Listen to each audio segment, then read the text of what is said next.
अभिषेक झा, पहले तो सीधा सवाल, कल वक्फ संशोधन विधेयक आ रहा है, आप समर्थन करेंगे या नहीं करेंगे, या आप अभी वेट एंड वॉच मोड में हैं?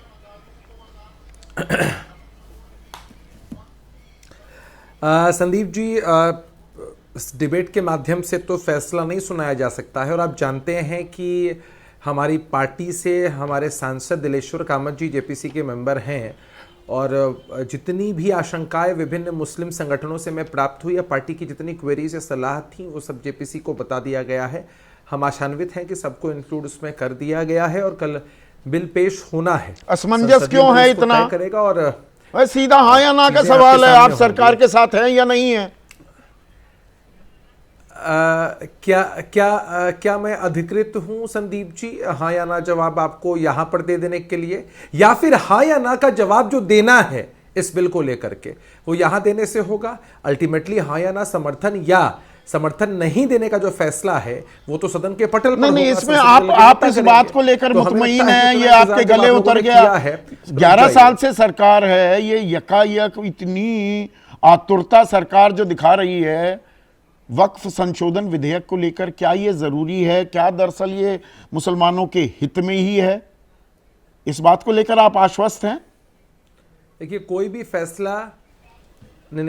फैसला जो मुसलमानों के हित में नहीं होगा हम किसी कीमत पर उसका समर्थन नहीं करेंगे। आपने देखा है नीतीश कुमार जी की कार्यशैली को, किस तरह से सामाजिक और सांप्रदायिक सौहार्द उन्होंने स्थापित किया बिहार के अंदर। इतनी योजनाएं हमारे अल्पसंख्यक भाइयों के लिए हैं। आज जो लोग हितैषी होने का ढोंग कर रहे हैं, वोट बैंक की तरह इस्तेमाल करते हैं मुस्लिम कम्युनिटी के लोगों को और समझते हैं कि सिर्फ ऐसे मुद्दों पर अपनी राजनीति चमका लेंगे तो खास समाज के वोट के ठेकेदार हो जाएंगे। ऐसा नहीं होता है। नीतीश जी ने मुसलमानों का इतना हित चिंता नहीं की, इतना हित साधने की एक मिनट एक बात सुनिए ना।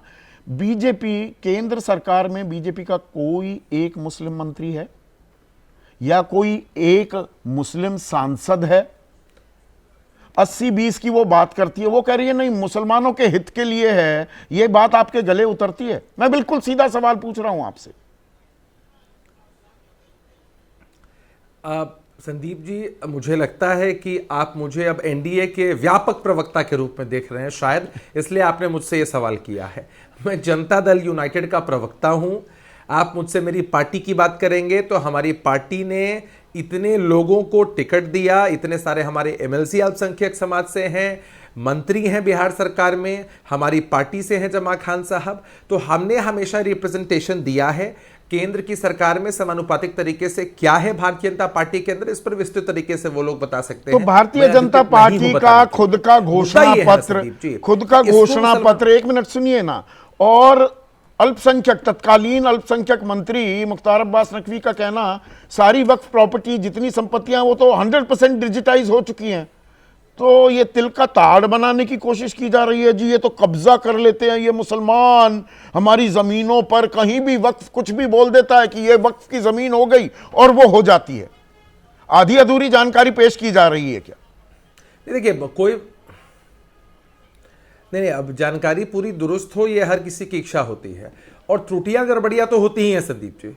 इसको कह देना कि सब कुछ 100% पारदर्शी होकर के सब कुछ बेहतर ये तो कतई नहीं, मैं कह रहा हूं। हाँ। और हमें लगता है कि आने वाले समय में जो प्रयास है, आने वाले समय में जो प्रयास है वो इसी दिशा में है कि हम एक्यूरेसी की तरफ बढ़ पाए, ट्रांसपेरेंसी की तरफ बढ़ पाए और सब कुछ बहुत बेहतर और अच्छा हो सके। तो वक्फ बोर्ड में अब इसीलिए, चलिए महिलाओं की बात समझ में आती है भाई, वक्फ बोर्ड मुसलमान की संपत्तियों के लिए है कि नहीं? ये हिंदू संपत्तियों का तो है नहीं, इसमें गैर मुसलमान सदस्य भी होने चाहिए। तो Amarnath shrine board, Vaishno Devi shrine board में मुसलमान भी होने चाहिए, गोइंग बाय दैट लॉजिक।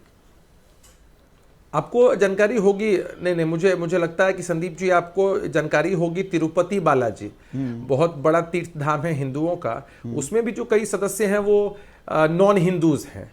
देखिए, बहस ये नहीं है कि आपके समाज के लोगों को इसमें रिप्रेजेंटेशन दे रहे हैं, नहीं, जरूरत ऐसी नौबत क्या आ गई कि जिस हिसाब से इन बॉडीज की फंक्शनिंग होती है। अब ये तो अलग की बात है कि भाई अगर हम किसी दिशा में सकारात्मक पहल कर रहे हैं कि और गुणात्मक उसमें सुधार हो सके, तो अब ये सवाल ये बात जायज है आपकी, सकारात्मक। एक सेकंड